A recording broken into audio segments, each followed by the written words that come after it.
And then we just need to make sure we're slinging shit at each other. That's it. As is.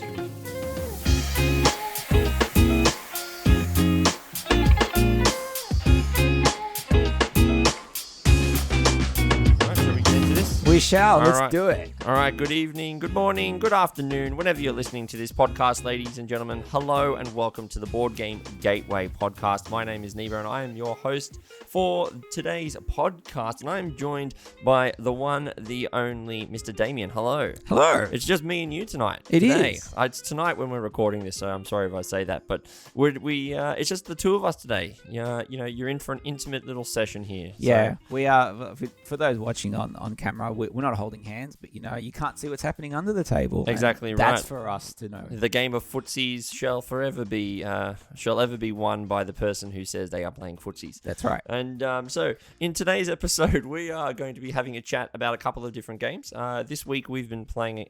Damien's been playing the game Photograph, and he also introduced me into the game of Gaia Project. So we're going to have a quick chat about those two, and then we're going to get into our gateway game of the week pretty quickly, and we're going to talk about Splendor as our gateway game of the week. And the reason why we're bringing that up as our gateway game of the week is because we want to get into our discussion topic, which this week is turning it into a duel, or mano-y-mano or something like that, where we're going to be chatting about a couple of games that they've taken a very popular franchise and turned it into a 1-versus-1 experience. As you can see, the game that we have here on the table in front of us. If you're listening to it, make sure you go to our YouTube channel, type in @BG Gateway, and you'll see the game that we played. But if you are watching, hello, it's lovely to see you. That's my camera, or maybe it's that one. Oh God, I'm giving myself editing duties even worse. This is bad.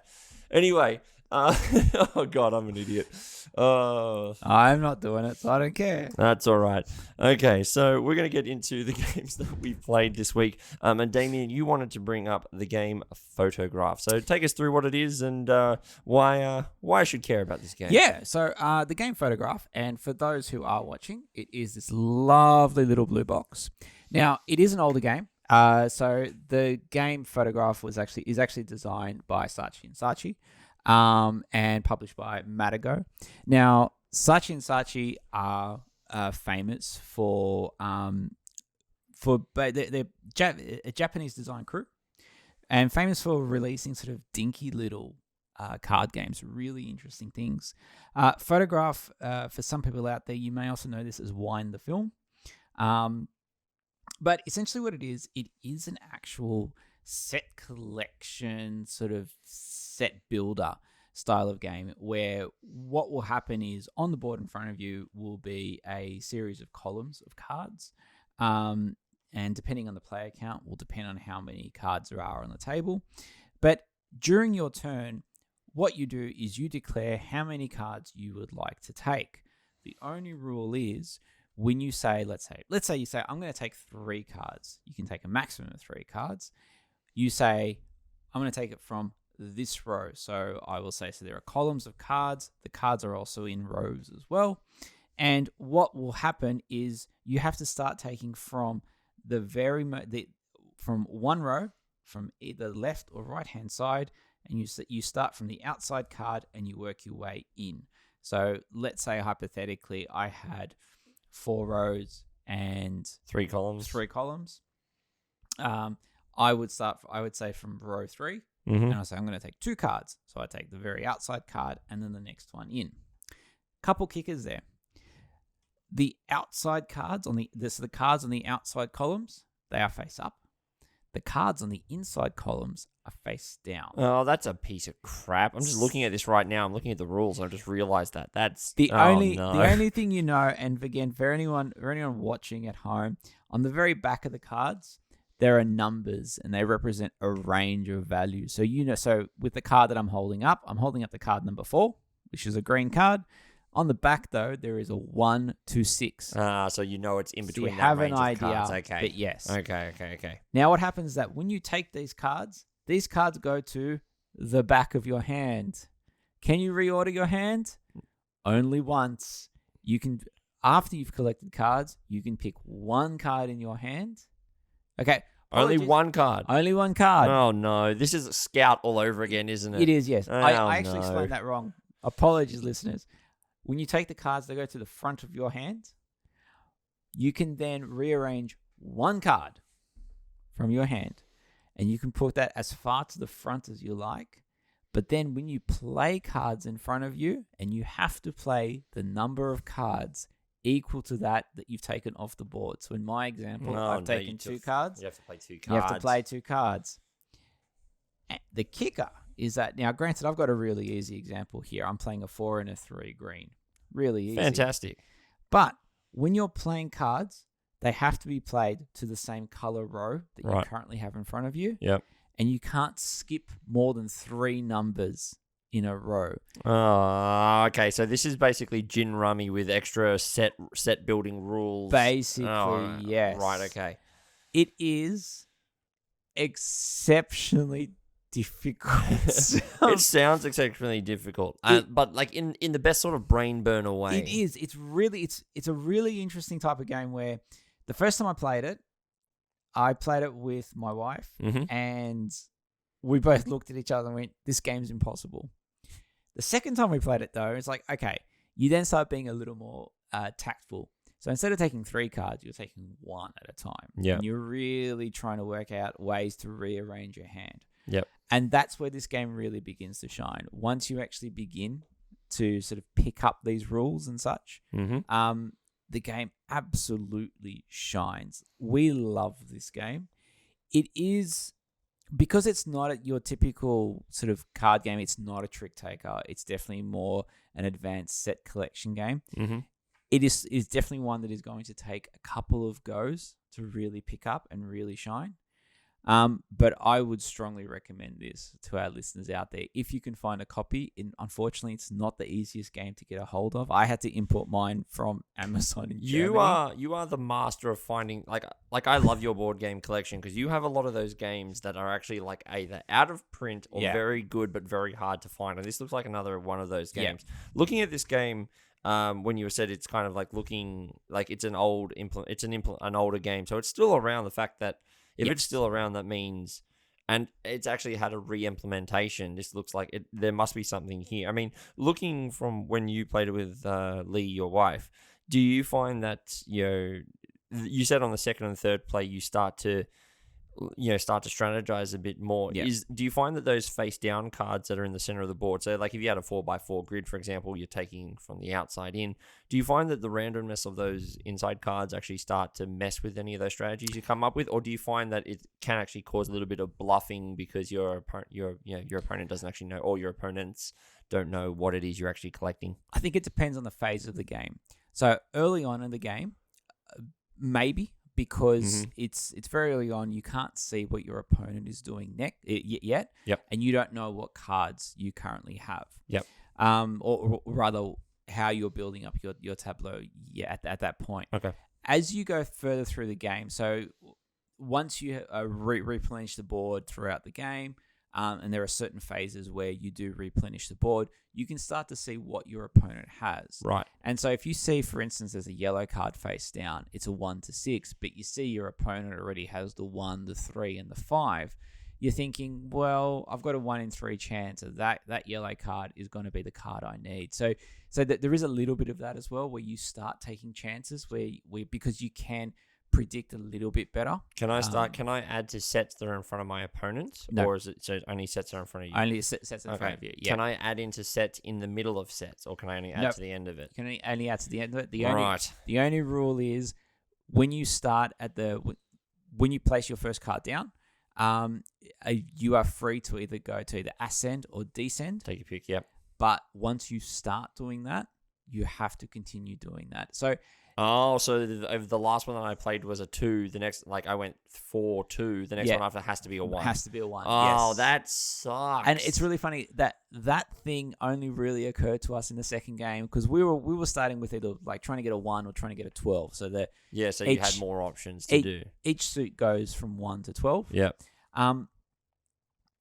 It actually occurred to us in the second game when it's actually smarter to start from a 6. Yeah. Because then you have options. Because you can take your pick. Exactly right. Yeah. So it's you start to really think about those sort of things in your second game, which is why I think this is definitely one of those that, as simple as it seems, because it's got a tiny rule book, it comes in this dinky little box, it's just cards.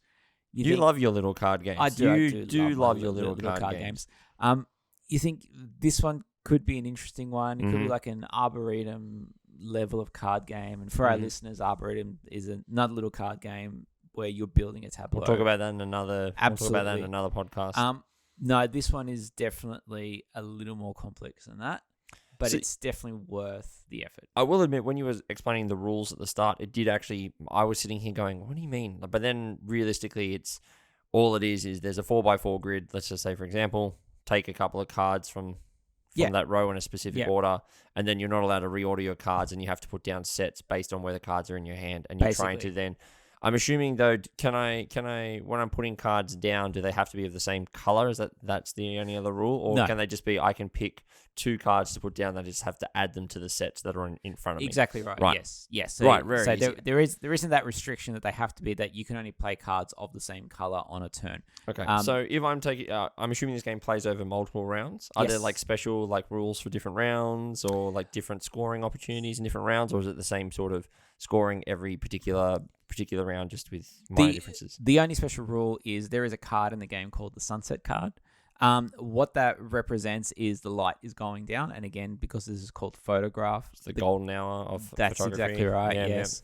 So the cards all look like film pieces or shots shot on film. Yep. And the sunset card, what that represents mechanically in the game is you then have to play 3 cards from your hand. Mm-hmm. You are not picking up any more cards at that point. Right. And then what you do once you've played those cards, you're then playing with a smaller hand. Okay. So it represents the closing of the game, but thematically what it's supposed to represent is that the light is dimming. Right, and so you've got less opportunity to get the photos. Less opportunity to get photos. Okay, yes. and I'm assuming as well on the back end of these cards, it's got a 2 camera. I'm assuming that means I can extend the amount of jumping between my skips if you want. No, so what that means is that if you are unable to play, so let's say hypothetically, I play an 11 and a 9. I play an 11. Okay, Yeah. But then I realize the very next card that I have to play is a 1. Right. That doesn't work. Cards can't wrap in this game. Because I'm not playing a card that's within 3 of the card in front of me, I have to flip that card over.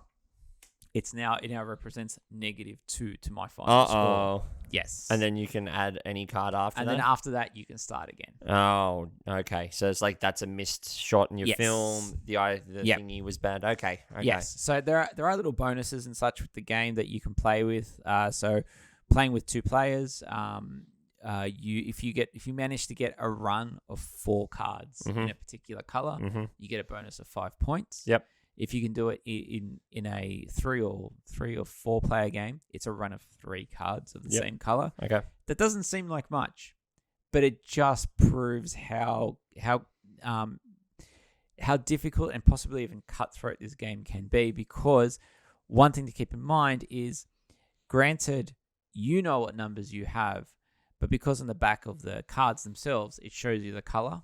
Yeah, so people your know opponents can see what colors you have in your hand. Yeah, so you can't hide all information, just some information. That's right. Yes. Right. Okay. So, so it's entirely possible that your opponents then start taking the colors that you may need to start completing your just sets. to hate draft. Okay, that's really cool. Yeah, you do really like your small games, big package sort of, ordeals, like card games. This does look like a game that really provides a bit of a brain burner there. And what do you reckon? Does it play good at, what do you reckon optimal play count is? Do you think it's better with 4 players, or do you reckon it's better at 2? I think it's better at 3. Okay. Actually, I would say that this really shines at 3. Okay. At 2, it was pretty good. At 4, I think it could get very, very cutthroaty. Okay. And I know I like that, but I know, for instance, it's not everyone's cup of tea. Yeah, so my wife wouldn't. My wife is generally not into those sort of games. Yep. But I think 3 is a sweet spot where you still have just enough freedom to do what you want to do. Okay. But also just enough freedom to get in people's way. Perfect. Oh, that sounds great. Okay. Well, that was Photograph by the Who's it by? Sasashi and Sasashi. Sashi and Sashi. Sashi and Sashi. And produced by Matago. Fantastic. That does sound like a great game. I'm actually looking forward to playing that in the near future. Okay, we're going to go from a small box now to a very big box because in the past couple of weeks, Damien introduced me to the second of the Terra Mystica trilogy, as it were. I believe the third one's about to come out. I believe it's been announced. Can't remember what it is. But he introduced me to a game called Gaia Project, which was the follow-up from Terra Mystica.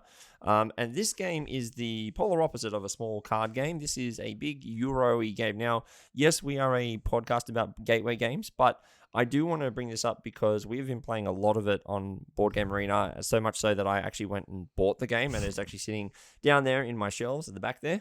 You may be able to see this game. And I just wanted to bring it up because this is one of those games where it is a game. So a brief overview of this very massive game.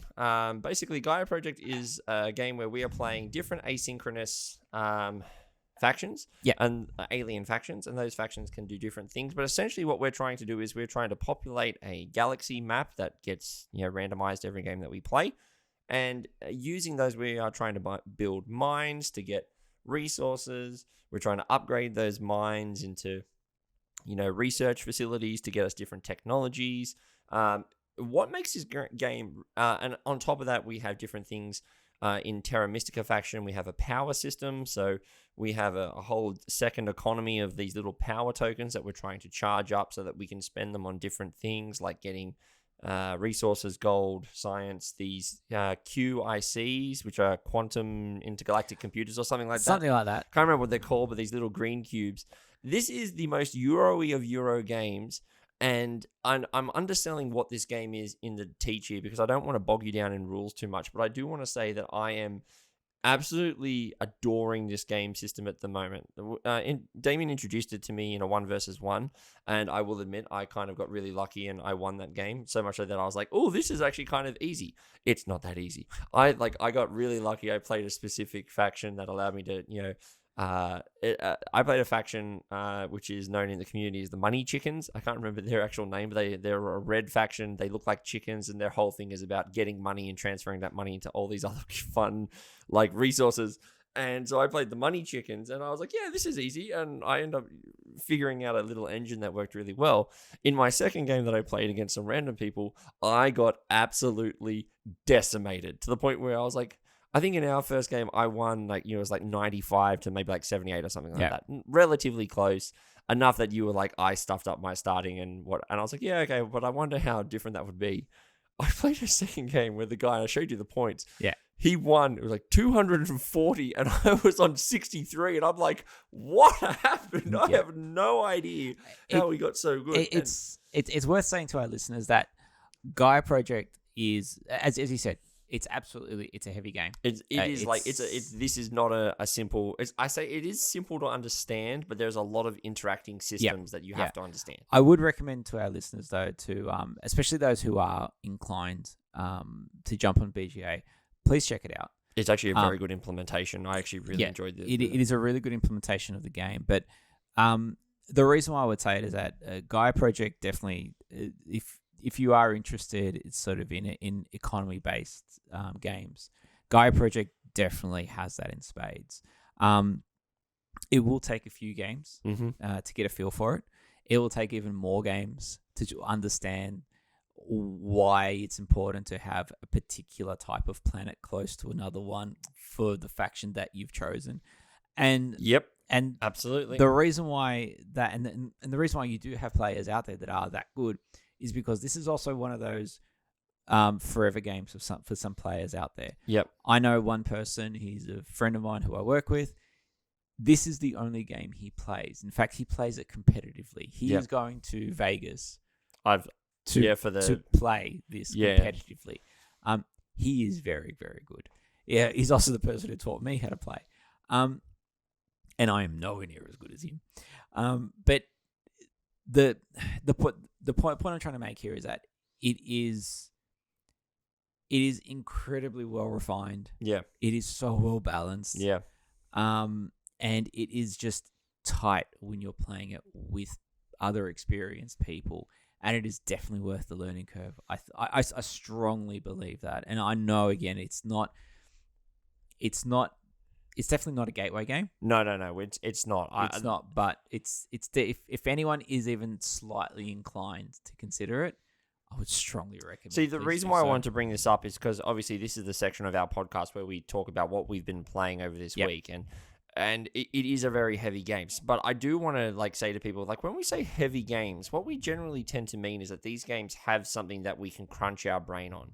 It's not like the choices are relatively simple, but the consequences of these choices can be far-reaching, such as if I build a mine on this planet, that means I'm going to have to spend X amount of money, X amount of gold, resources and gold, because my terraforming rating is pretty crap, right? So do I want to do that now, or do I want to try and spend a turn researching a technology which increases my terraforming rating, which then makes going to that mine cheaper?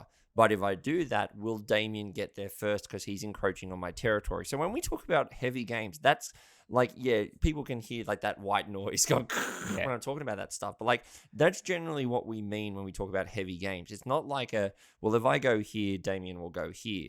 It's you're actually factoring in a whole bunch of different, I say economies. There is 5 different things you have to take into consideration here. Hey, every technology costs me 4 research, and every turn I'm only getting 3 research. So I can't just research a technology every turn. I actually need to figure out a way to get that technology, that research, so that I can get the technology which allows me to then be better and better going forward. And this is why we love these games, and we love board games specifically, is for the crunch. Because when you put a plan together and you execute that plan and you have money perfect to the dollar, and you're yep, and everything works, and you charge stuff correctly, and you're able to get that extra action to do the thing, you just come out the back of it feeling like the smartest man in the world. And Gaia Project has a lot of these systems kind of going. It is one of those games where you're okay, you cannot be a jack of all trades. You really have to specialize. And because your faction will not allow you to be a jack of all trades, because if you try to do that, you'll just be inefficient at everything. Whereas Damien is being hyper efficient at terraforming everything. And now I'm, locked into a corner of the map. And this is stuff that people who play games on the regular, not just board games, but video games. If you're playing League of Legends, those kind of games, you understand that if I buy a weapon in this instance, I need he's beating me on such, therefore I need to counter him with that. And this is what these games kind of provide, and I'm really digging Gaia Project for it. Two really good points there. So first of all, being hyper efficient, not true. Turns out I don't know how to count to 6. Well, sorry, I just on that point in the second game that we played against you made the point and that you beat me in that game. Yeah. But you said have a look at how many turns I actually played compared to you. You had played 57 turns to my 32. Yeah. So you nearly had twice as many actions because I was not being efficient and overspending in things and not having an engine built. And so that was a very good point. That's right, yeah. And to your second point, that's actually really valid when you have a video game, particularly a video game that has a market as well. Yeah. It's an interesting point where, and one I've never really thought of before, where you could say, well, if you're playing a video game, and I appreciate you're taking actions on a keyboard or controller or what have you, but you're still consistently making macro decisions, essentially. Macro decisions. So you're managing your own economy, often with multiple resources. Yeah. But you're doing it on the fly. But I know of people who can do that in League of Legends or Dota, and they know I need to buy this weapon right now for this reason. But if you put a board game in front of them, they just got too heavy. And I really think it's definitely something for a future discussion. But I really would love to sort of really dig into that one day and understand why, because I would wonder, I tend to think it's the same part of the brain that we're tickling, but it's a different context. Well, the biggest example is our host Blake, our friend Blake. His first board game I ever introduced, and I've told this story before, was Great Western Trail. Yeah. So I said to him, I know, like, as he was a League of Legends player, right? And I said, look, there's going to be some rules upkeep, and the first game is going to be rough because you're going to be asking questions. Yeah. But I guarantee you, by the end of this game, I will tickle a part of your brain that does the exact same thing. And we came out of Great Western Trail, and he went, crap, right? He was like, legitimately, he goes, the next day he messaged me, he goes, dude, I have not stopped thinking about that game. Because the whole thing was like interacting systems of like, had I done this, I could have done that. Yeah. And when Nee did that, I should have done that. And he was telling me about all that stuff. And this is why I brought up Gaia Project. And I know some people are like, when they hear us talk about this, going, I don't know if I'd ever play it. The answer is, if you have any interest in games at all, these heavier games, you just have to be willing to have that time. Yeah. And if you're willing to put a little bit of time into learning these games with the right teacher, anyone can learn these games and have a lot of fun with them. Yeah, and I will say, one thing I also really like about Gaia Project is that, particularly in the realm of heavier games, it's not a particularly long one. Less than 2 hours. Easily, yeah. Like, experienced players will knock out a game in an hour and a half without too much Which is trouble. brilliant. Like, that is the sweet spot, I think, for just like if you can knock out that game, and like the reason that's that long is just because you're just crunching on what the actual right choice is rather than we're just going again. Yeah. Like, it's great. Yeah. Look, I love Gaia Project. For anyone who's listened to the podcast before and the way I responded to the draft and such, there's a reason why Gaia Project. You were really pissed off when I picked it. That's Gaia Project has been my number one game for the better part of 3 years. Yes, I am one of those people where on BGA, I'll probably have 3 games going at a time. Am I good at the game? God, no. I am terrible at the game. That's part of the fun. But that is part of the fun. Part of the fun is learning what's good. Look, I think it's sensational. I think it's up there with like your Brass Birmingham's and some of the other games out there. And BGG, or people on BGG tend to agree as well. I think it's in 12th. It's just outside the top 10. It's definitely in the top 20, which considering there's 10, 14,000, whatever. There's a lot more games now. It's over like 14,000 rated games or something like that. Yeah. So look, so if anyone listening is on our Discord, can actually grab me on the Discord or anything like that. Yeah. Go to the Discord. Go to the Board Game Arena channel. I am, as long as I have a free moment, I am more than happy to teach people how to play this game. I'm more than happy to jump into a game on BGA. Anyone in our local community who would like to know more, please raise it in our group. Next time there's a meetup, I will absolutely bring a copy along and we'll play it in person. Absolutely. I think it's good.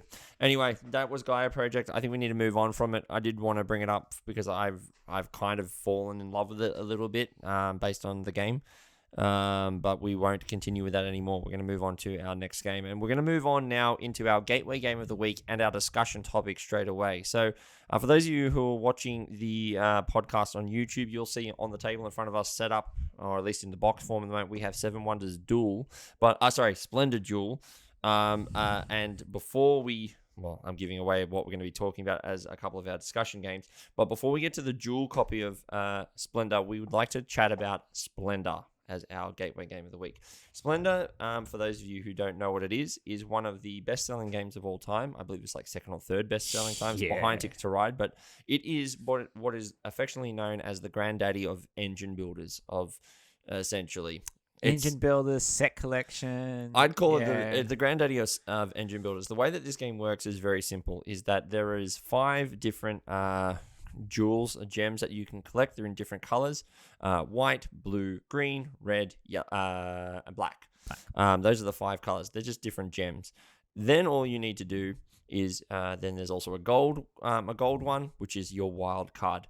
Then there'll be 3 rows of 5 cards in front of you. Level 1, level 2, level 3.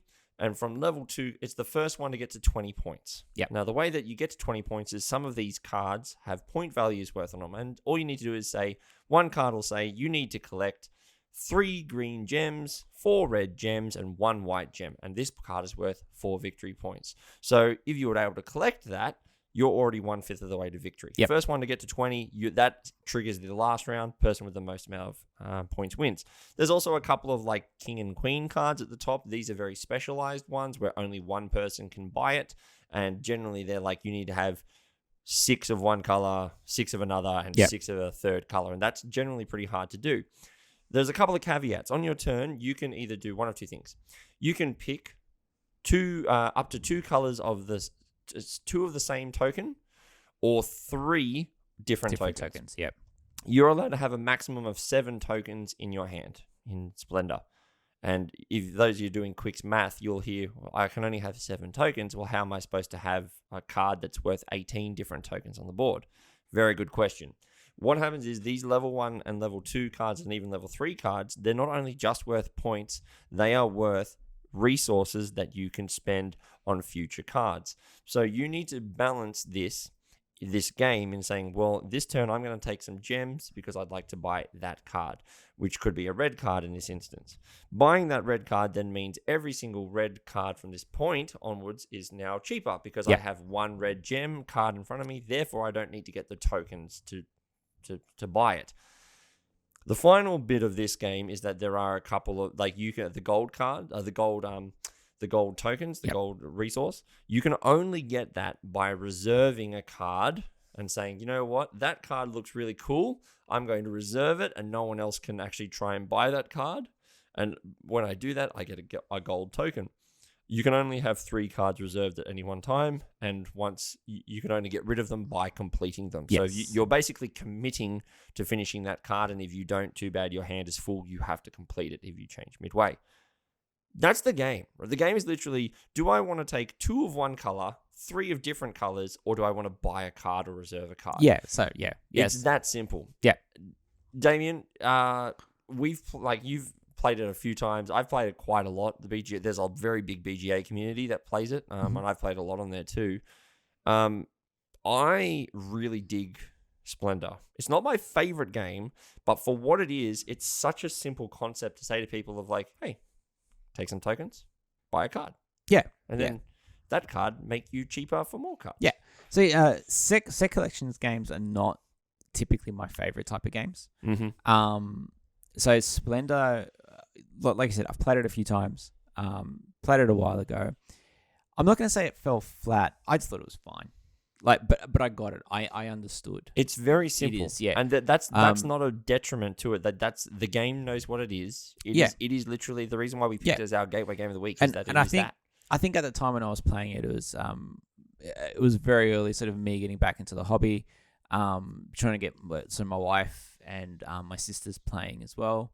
So this is when my kids were much younger.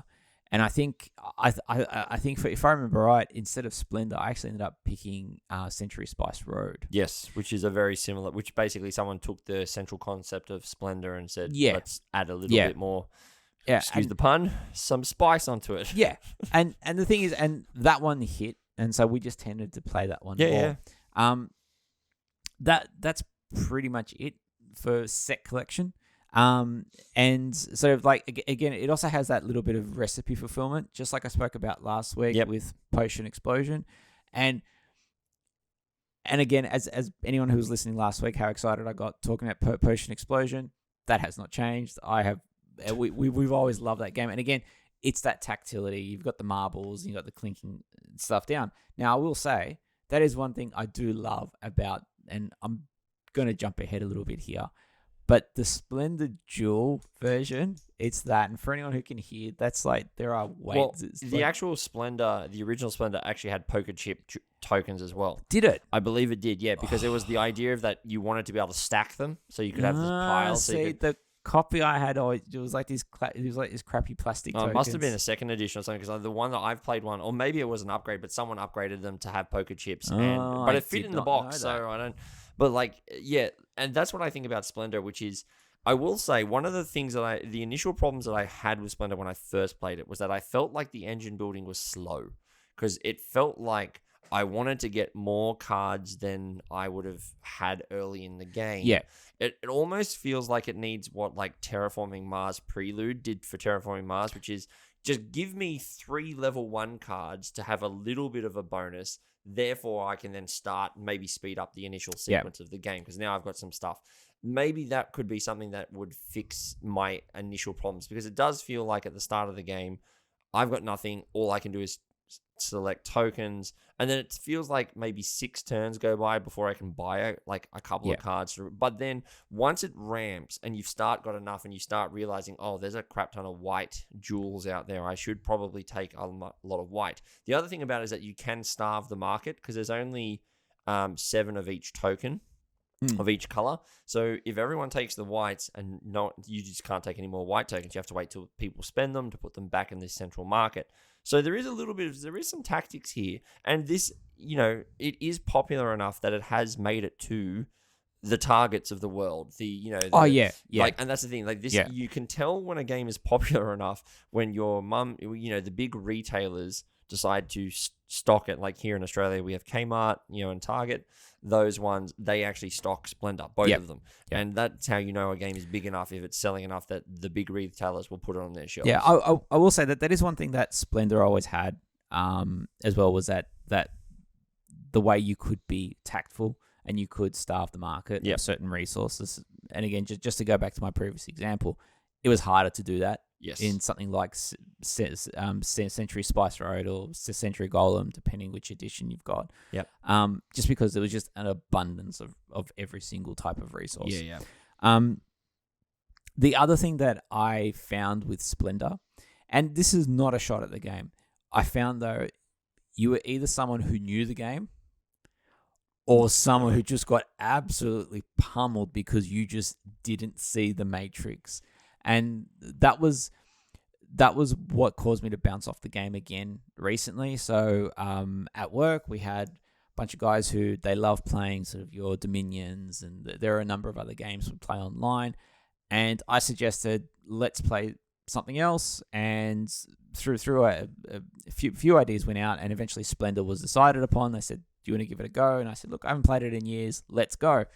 Turned out it was 3 people who knew the game really well, and me.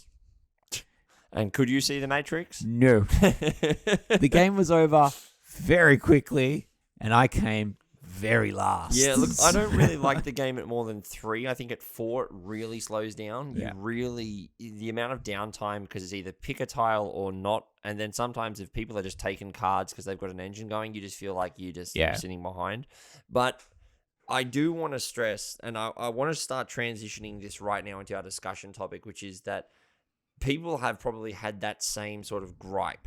Like, if it's at 3 to 4 players, it has now become, it's a bit slow down. Yeah. The central mechanic is really good. And so, last year, 2022, they came out with Splendor Duel. This is a small box version, which is sitting right in front of us, and this is a 2-player only version of the game. Damien, initial impressions? I like this so much better than Splendor. 100%. Like, I was setting it up, and it's like we literally picked up the rule book and learnt it in 5 minutes. In 5 minutes.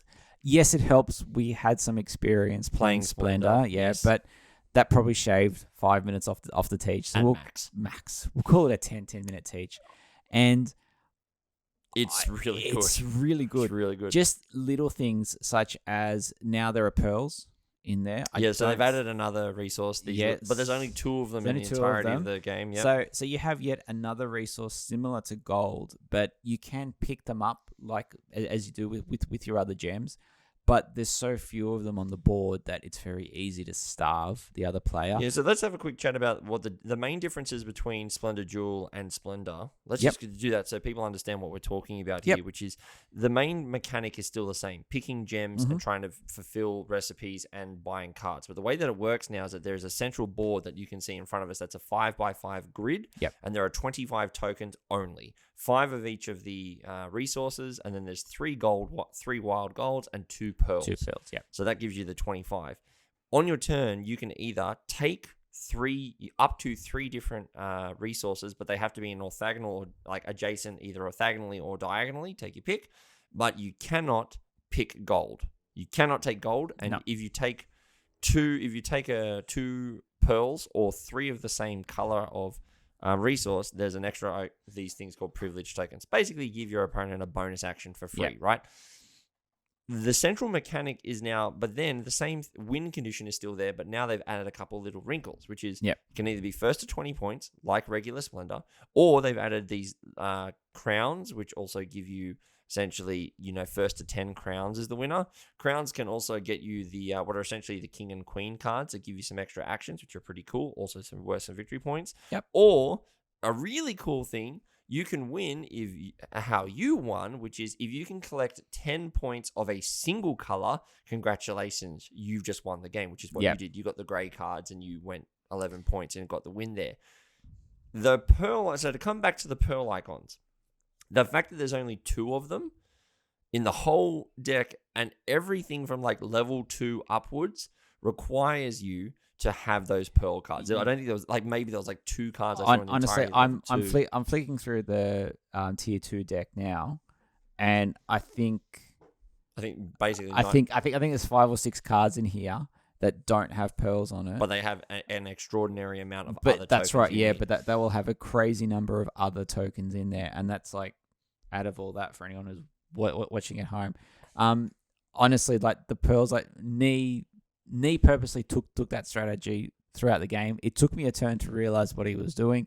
He was just, and then you quickly you forced me to draw. And so the other wrinkle of this game, which is this central board, when you take from them, it does not refill until someone cannot take any actions or they choose to refill the board. Yep. But if you refill the board, it's really bad for you because you have to refill the board and you lose your turn, and the opponent immediately gains a bonus, a privilege token.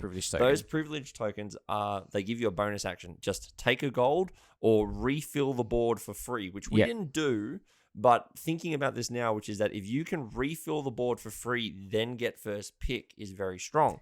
This game took what I liked about Splendor and really made it I don't want to say perfect, but it turned it took what I didn't like about Splendor and said, we know what you don't like. Let's fix it up. Let's give you... Yeah. There were some times where I was properly going, all right, I'm going to starve you of the pearls. Very easily did that.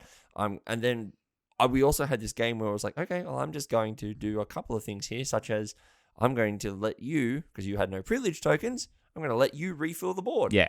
And then I did say to you at one point, I'm like, Damo, what are you doing? Take that last token and make me refill the board. And you went, oh, yeah, because now you lose a turn and I get a privilege token. It's like, yes, mate. And you're like, and then we had these moments of they actually have these moments where it's now no longer about hoping you've got the right timing. It's you can actually force the timing.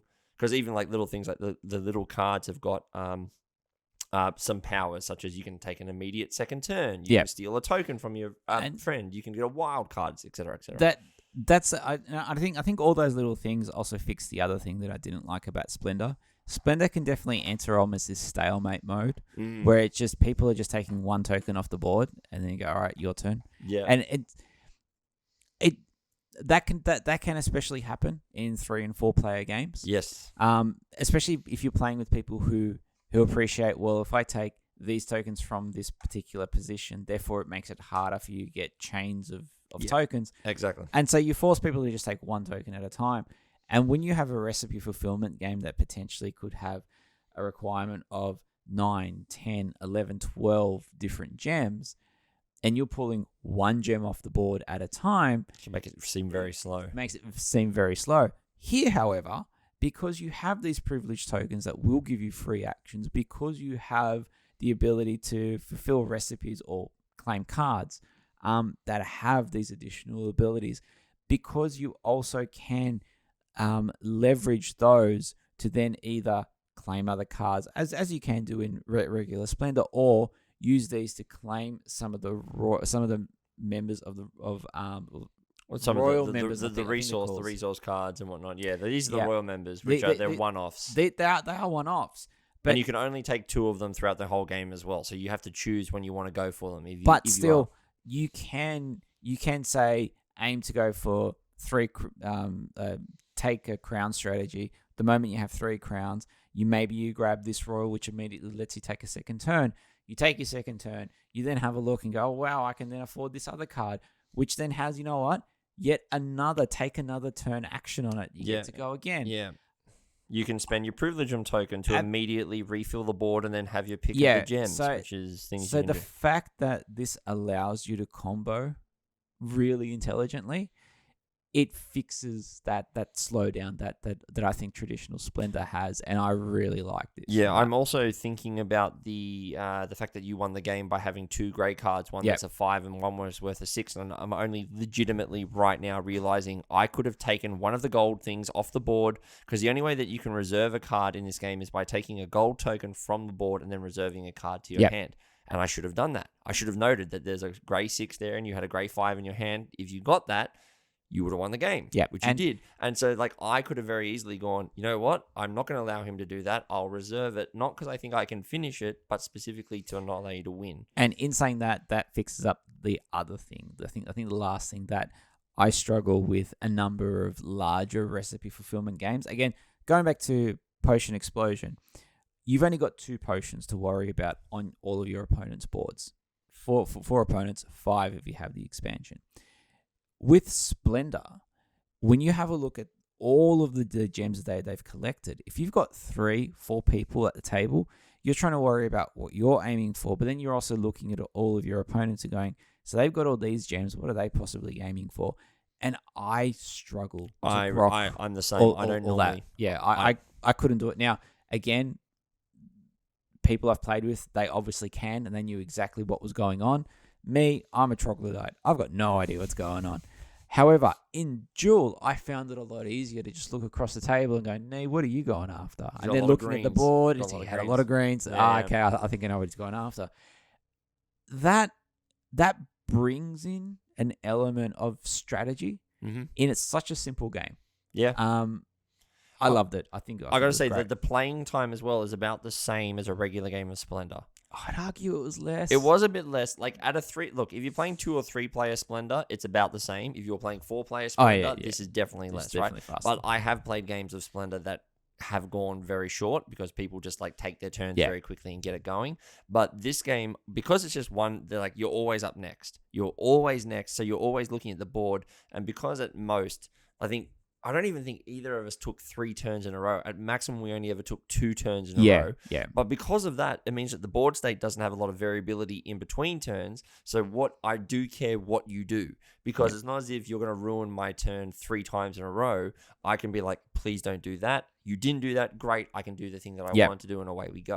And I agree. I think this fixes any issue that I had with Splendor. Now, I will say, if people are going, well, should I play this or Splendor first? That, to me, I would still say you should be playing Splendor first, and if you enjoy that whole idea of making it, then you come to Duel. Not because I think it's too hard to learn, but because I do think you will be able to get a lot more people to play Splendor than obviously Splendor Duel, which is a 1 versus 1 game. Now, if you're looking for a game to play with your significant other or a best friend, or you just really like 1 versus 1 experiences, I would recommend this over Splendor any day.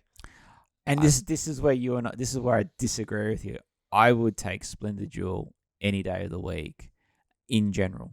Like, I would say that this replaces a game like Splendor for me. Yes, I appreciate that this is only a 2-player game. I totally understand that.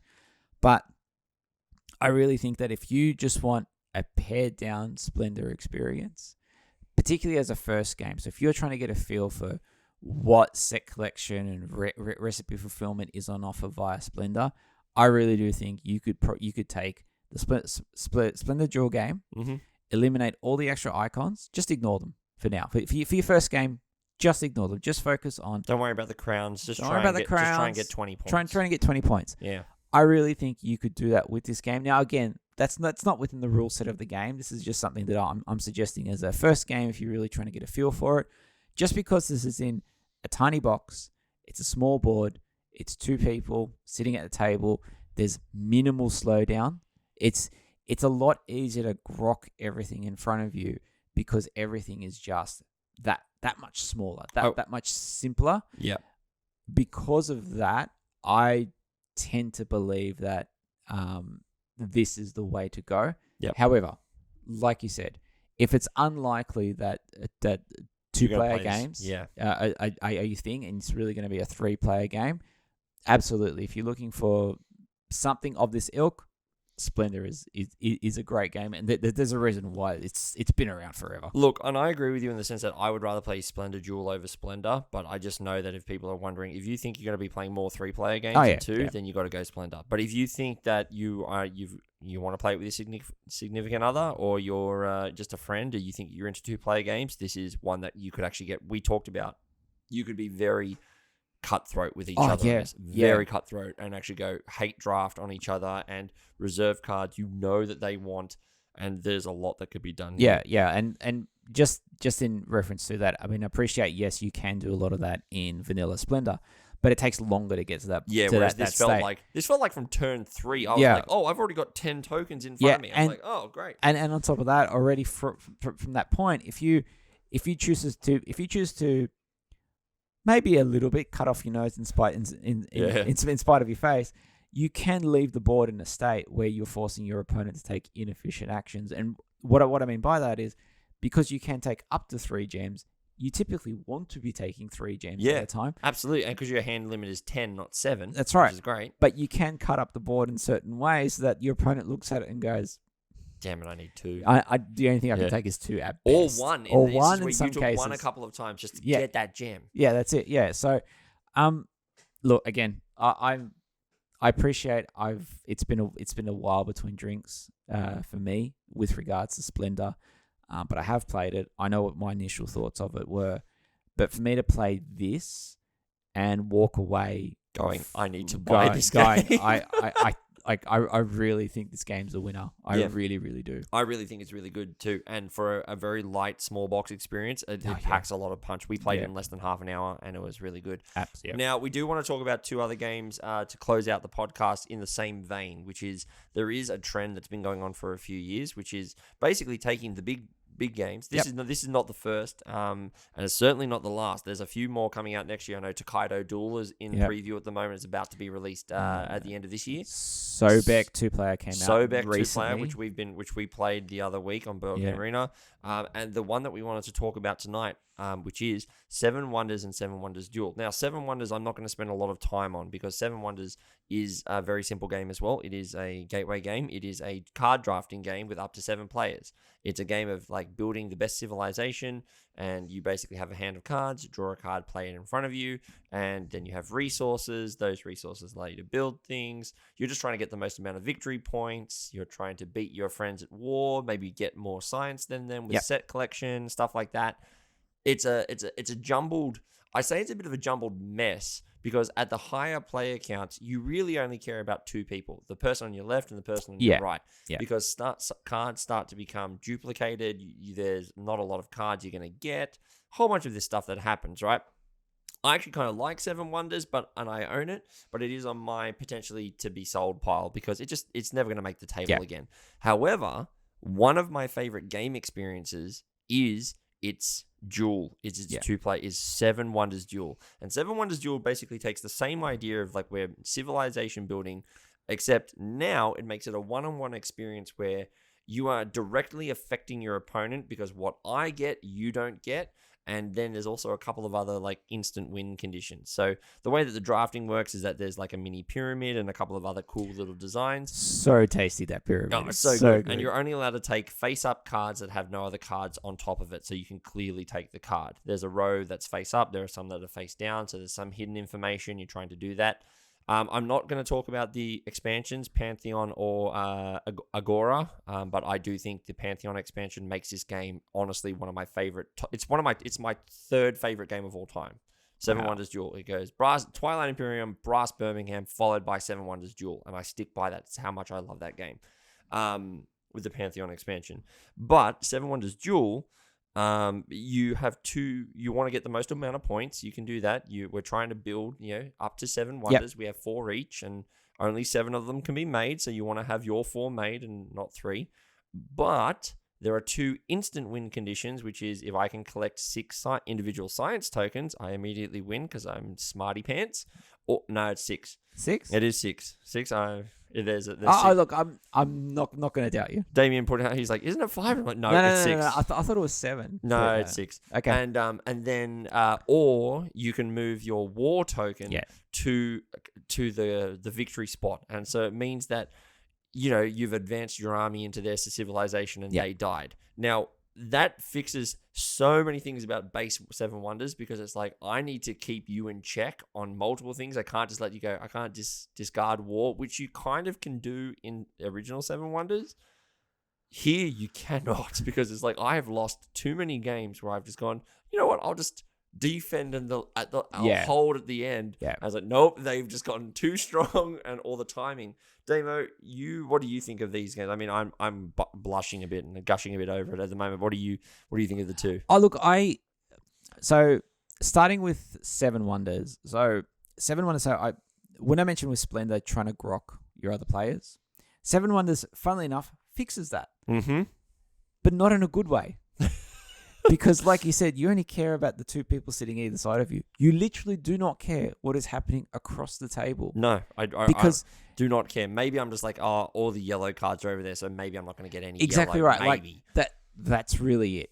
And I sold my copy of Seven Wonders on because of that reason. So we played it. We played it a few times at 5 and 6 players.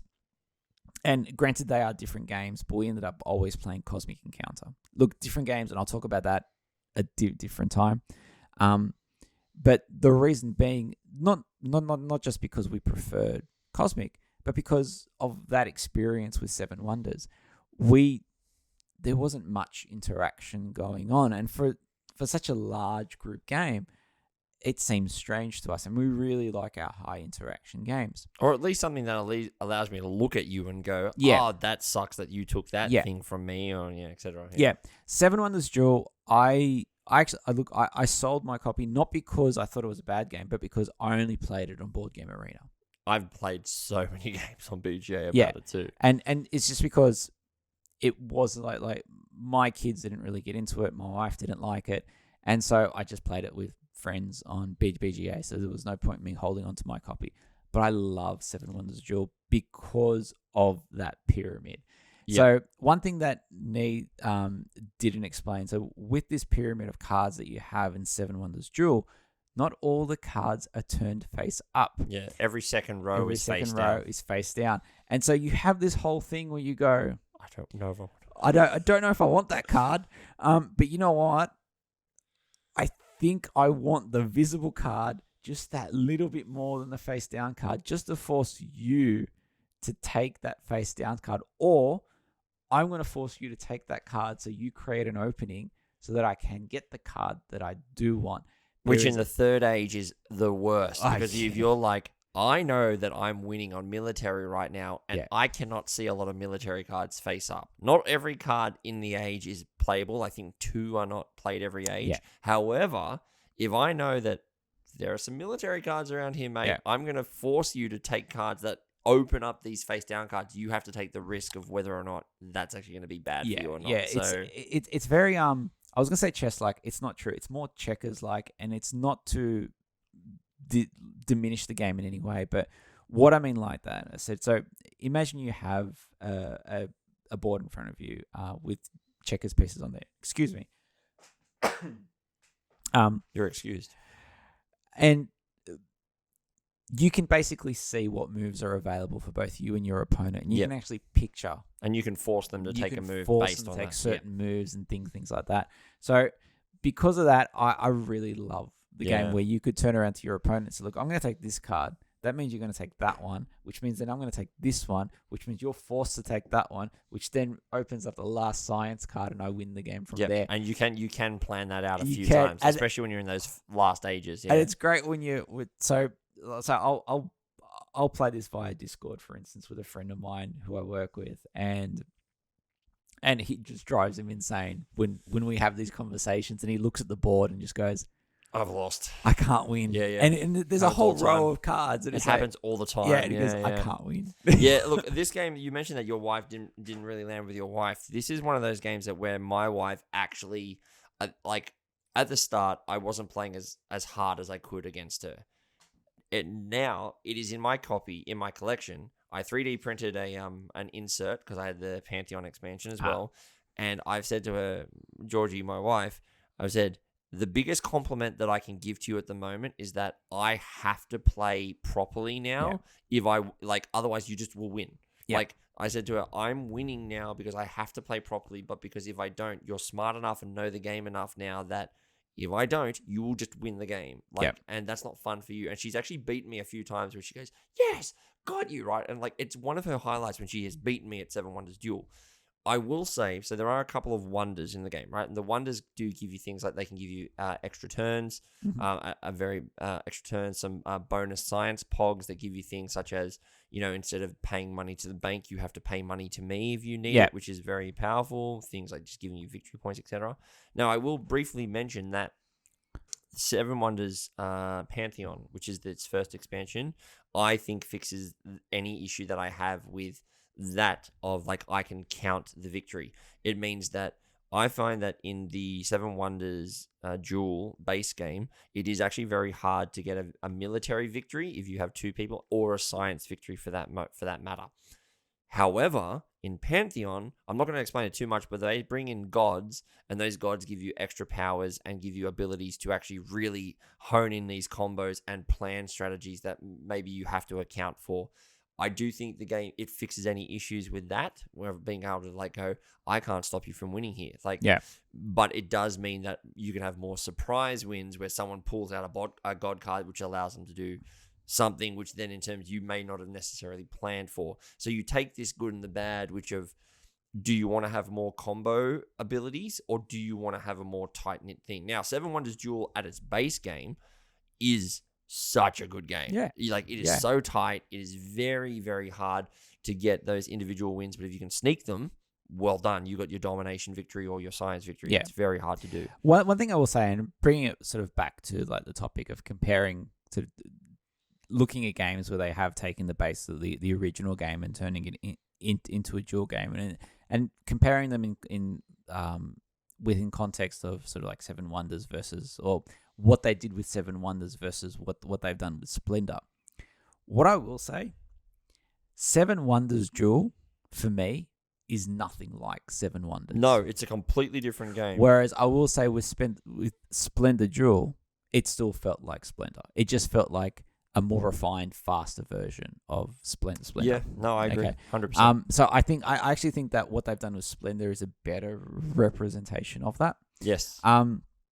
And certainly not taking a shot at Seven Wonders or Seven Wonders Duel. I'm just saying in context of one of those situations where they've taken a game and then turned it into a two-player variant of that particular game. I would counter by saying I think I agree with you, but I would also say that Seven Wonders Duel takes what you wanted Seven Wonders to be, which is that the card drafting in Seven Wonders was supposed to be so that I can take things and I can then stop you from taking things, which is in its core what Seven Wonders Duel does. It gives you that option to go, I'm going to take that, and you're going to take that, which will give me that, and allow you to actually play this game of cat and mouse and, as you said, checkers, which I think is actually very apt, a very apt thing. Like, I move here, you have to take. Yeah, so that's I know right. what's about to happen. Yeah.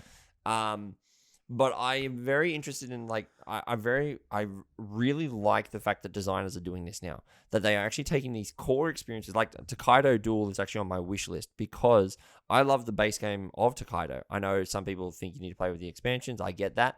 But, we played a game asynchronously a while back. And I really like the concept of you need to move to spots and take your pick because otherwise someone else will get there. Yeah. So do you want to go forward and get the thing you really need, or do you want to hang back and maybe just take some suboptimal moves? I don't know. That's the choice of the game. Games like Sobek and Tokiado and those things, I love how designers take the core concept of the rules and say, what do we actually love about the game, and how can I make it smaller, but how can I make it more, like, not, I'm saying tight, but it's like a tight package. It's a package that just it's no frills. It strips away everything that's fluff about the game and just says, here's the core experience, let's go. Yeah. And says, like, you and this other person, let's go. Yeah, absolutely. Like, and I play a lot of head-to-head games, especially against my son. Like, he loves chess. He's one of those kids. I will say, chess too. I don't understand the resurgence of chess. I'm not taking a shot at it, but I'd love to know when this started and where this came from. When chess started getting people on Twitch, Yeah, that's the resurgence. When when people actually had access to people who knew what they were talking about, and people could actually, and this is a very good point, which is, if you can, coming back full circle as we start to close out this podcast, coming back to Gaia Project, if you have the right teacher, someone who can tell you why I'm taking the moves that I'm taking and why you should be taking those moves and why this is a bad position, versus that immediately turns a game from being, I don't understand, into, oh, like, if you can have someone teach you why this is good, why this is bad, what you should be doing instead, that's why you got games like Gaia Project who can have national championships. Yeah, absolutely. What I will say, sort of like, just to finish my thought on this, so Yeah, please. One thing I love about duel games, again, look, it's in the name. It's the head-to-head nature of it. I really like two-player games for that. And again, play these games with my son. So if anyone out there is actually wondering, well, I also like these duel games, preferably something that's not crazy big or anything like that. Something that fits, in a bag, something you can carry, something you can throw in the car. I think, though, are there any games out there that you'd recommend beyond sort of Seven Wonders Duel? There are a few games. First of all, there's King Domino Duel, which actually is a roll and write version of King Domino. It's a half the size. It's a really easy one. I've got that in my collection over there. Patchwork is Patchwork is a standard sort of smaller box, the small box size. However, the game itself is very calm, very relaxing. There's not really a lot of like spiteful or hate drafting in that game. It's just placing polyomino tiles on the board and making a nice little quilt, which is really good. I own that one as well. And realistically, if we're talking two-player games, I think you can attest to this. There's one we're going to talk about in an upcoming podcast, Caesar Seize Rome in 20 minutes. Yep. Or Blitzkrieg World War II in 20 minutes. Those are small box games that pack really good, really fun games. I mean, I know I've probably taken a couple away from you, but are there any other ones that you'd recommend to people? Again, Blitzkrieg, we really like that one. Onitama is one I would strongly recommend. So Onitama is very chess-like again. It literally just looks like a small, like, it's 5 rows. Sorry, five columns. And it's a five columns, and I believe it's 6. Yeah, it's just moving. It's moving pieces. Yeah. moving pieces around a board based on what their movement is. Basically, yes, yeah. The cool thing about it is that your movement is limited by the card that you pick up. So you pick up a card, you move one of your pieces based on the shape on the card, and then you put the card down, and your opponent can then collect that card. So there is this whole of there is very much this thing of, okay, I'm going to move like this, but if I use that card, that means that's available to my opponent, who then may move. It's like, So I love that game. We play that one a fair bit.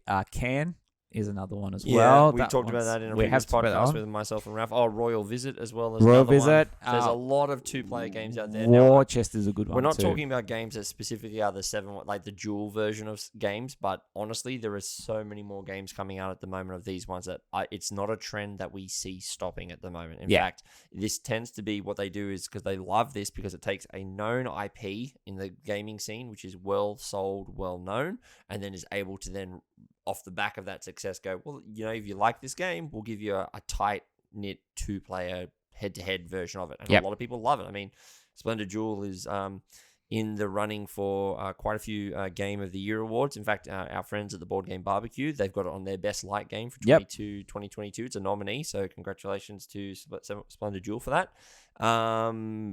There's so many things out there. Yeah, and I can absolutely see why it is a nominee, and at this point in time, I think it might get my vote. It may get mine. I'd have to look. It's up to that or Caesar. I don't know yet. I really have to have a think about this. Yeah. I will say the Splendor Duel did sit on my shelf I've had it for 2 months, and tonight was the first time we played it, and I don't know why it took me so long. Perhaps because it had the name Splendor, and I was worried that it would not be the experience and maybe be more like Splendor than a dual version. Yep. I'm very sorry that I doubted you. I'm very sorry that it took me so long to get you off my shelf of shame. This is literally a game I'm going to teach to my wife and some other people because it is a lot of fun. It was a lot of fun. Or I may just steal it tonight and just take it home. Sure, why not? Let's see if that happens. And with that, we're going to bring it to the end of the podcast, ladies and gentlemen. We'd like to thank you for joining myself and Damien for today's podcast, episode 35. If you enjoyed what you are listening to, please subscribe to the podcast on your podcast choice, Apple Podcasts, Spotify Podcasts, wherever you happen to be, wherever you get your podcasts. Or if you're on YouTube, go check out our YouTube channel /@BGGateway on YouTube. You can check us out there. We're trying to push for 100 subscribers, so we'd love to get some more. We've got we've got some new content planned. We've got game reviews, some more gameplays planned, as well as we are going to be doing a couple of things of going through everyone's collections. So there's a lot of videos planned, and we'd love to have the community on our YouTube page. So look, if you enjoyed it, please go to those services. You can go to our website, www.boardgamegateway.com, and you'll find links to them all there. And our final shout out is to our Discord community. We talked about in the middle of the podcast, but that is honestly the quickest way if you want to get in contact with us. Come chat, come play. That is the place where you'll find us. We're hanging out there a lot more. So Damien, thank you very much for joining me on this dual version of the podcast. Yeah. And thank you very much for watching and listening. Ladies and gentlemen, we'll see you next week in episode 36. Bye for now. See ya. That's all right.